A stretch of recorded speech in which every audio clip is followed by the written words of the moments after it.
পরিবার কর্তৃক আয়োজিত এবং আমার অত্যন্ত স্নেহের ছোট ভাই রায়হানুদ্দিনের সার্বিক তত্ত্বাবধানে সার্বিক উদ্যোগে আয়োজিত আজকে এই মাহফিলের সম্মানিত সভাপতি, এখানে উপস্থিত বাংলাদেশ জাতীয়তাবাদী দল বিএনপি সিলেট জেলা শাখার সম্মানী সাংগঠনিক সম্পাদক এলাকার কৃতি সন্তান জনাব শামীম আহমদ সাহেব এবং এই রশিদ মঞ্জিলের আলোকবর্তিতা, যিনি বৃহত্তর সিলেটে এক নামে পরিচিত একজন সমাজসেবক, নিরলস একজন সমাজসেবক, একজন শিক্ষানুরাগী, একজন নিবেদিত ব্যক্তিত্ব। এই পরিবারের একজন কৃতি সন্তান, আমাদের ইউনিয়নের একজন কৃতি সন্তান, গ্রামের একজন কৃতি সন্তান যারা আমার আফতার মিয়া সাহেব আজকে কিছুক্ষণ আগে তার বক্তব্য আমরা শুনেছি। এখানে উপস্থিত বিএনপির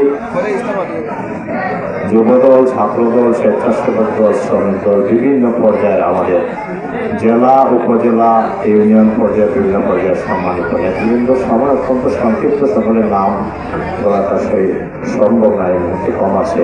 এবং উপস্থিত কটুয়া এলাকার সম্মানিত মুরব্বিয়ান, যুবক, ছাত্র ভাইরা, আসসালামু আলাইকুম এবং শুভেচ্ছা।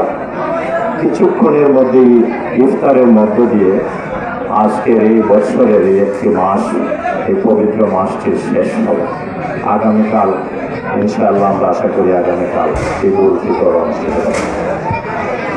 তাই আমি আসলে বক্তব্য না রেখে শুধু এইটুকুই আল্লাহ রাব্বুল আলামিনের কাছে এই মাহফিল থেকে আমরা দোয়া করি, এই যে সারা মাস আমরা ব্যয় করলাম, আমরা জানি না কতটুকু রব্বুল আলামিনের নৈকট্য আমরা লাভ করতে পেরেছি, কতটুকু সঠিকভাবে আমরা ইবাদত বন্দেগী করতে পেরেছি।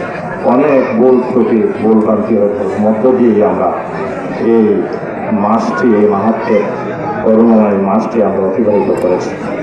আমরা দোয়া করি রব্বুল আলামিনের কাছে আল্লাহ যেন আমাদের সমস্ত ইবাদত বন্দেগী এবং পুরো মাসটি আমাদেরকে কবুল করেন। হয়তোবা জানি না আরেক বছর এরকম একটি মাস, এরকম একটি দিন আসবে কিনা। তাই আল্লাহর কাছে আমরা কায়েম অনুপাতে দোয়া করি তার সামনে রব্বুল আলামিন যেন আমাদের ইবাদত বন্দেগী কবুল করেন।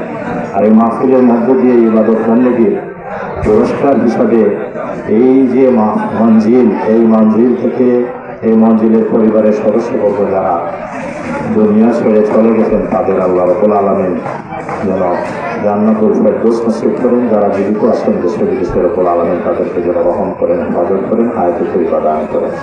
বিশেষ করে দুইটি নাম বলতে হয় এই বাড়িতে আসলো আপনাদের সকলের অত্যন্ত পরিচিত কৃতি সন্তান, আমাদের দলের একজন আন্তর্জাতিক বিষয়ে এক সময় এখানে ছাত্র রাজনীতির একজন বড় নেতা ছিল, এখন ফ্রান্সে নেতৃত্ব দিচ্ছেন বিএনপির একজন বলিষ্ঠ প্রথম সারির নেতা আমার ছোট ভাই রেজাউল করিম, এবং লন্ডনে জিয়াউল ইসলাম। তো তারা বিভিন্ন সময় যোগাযোগ হয়েছে আজকের মাহফিলে আসার জন্য, আমাদেরকে এখানে শামীম আহমদ সহ আমাদেরকে সবাইকে তারা ওখান থেকে দাওয়াত করেছেন আজকের অনুষ্ঠানটিতে আসার জন্য।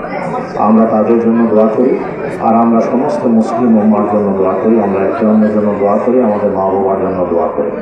রাজনৈতিক যেহেতু আমাদের পরিচয় রাজনীতি, আমরা বাংলাদেশ জাতীয়তাবাদী বিএনপি কর্মী, কিছুক্ষণ আগে শামীম সাহেব আপনাদের সম্মুখে বলেছেন। আমরা এই মাহফিল থেকে আমরা কায়েম অনুপাতে দোয়া করি আমাদের নেতা শহীদ রাষ্ট্রপতি জিয়াউর রহমানের জন্য, আমাদের নেত্রী বাংলাদেশের সাবেক তিনবারের প্রধানমন্ত্রী দেশনেত্রী খালেদা জিয়ার সুস্থতা এবং হায়াত আমরা কামনা করি।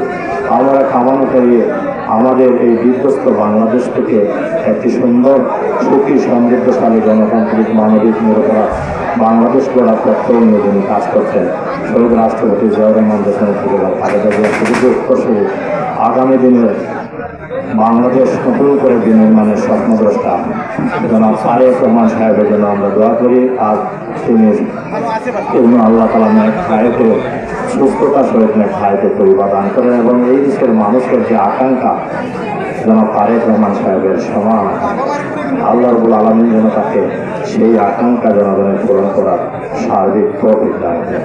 আমি আর বক্তব্য দীর্ঘায়িত না করে আপনাদের সবাইকে আবারও আমার নিজের পক্ষ থেকে, দলের পক্ষ থেকে, পরিবারের পক্ষ থেকে আবার অসংখ্য ধন্যবাদ জানাচ্ছি। মোবারকবাদ জানাচ্ছি। ইনশাআল্লাহ ইফতারের পরপরই ঈদের আমেজ শুরু হয়ে যাবে। আপনাদের সবাইকে ঈদ উল ফিতরের মোবারকবাদ জানিয়ে আমার বক্তব্য শেষ করছি। আল্লাহ হাফিজ। বাংলাদেশ জিন্দাবাদ, বাংলাদেশ জাতীয়তাবাদী দল জিন্দাবাদ। আবারও রায়হান সহ এই রাশিদ মন্দিরের পরিজনের সবার প্রতি দোয়া রেখে এবং তাদেরকে ধন্যবাদ জানিয়ে আমার বক্তব্য শেষ করছি। আল্লাহ হাফিজ।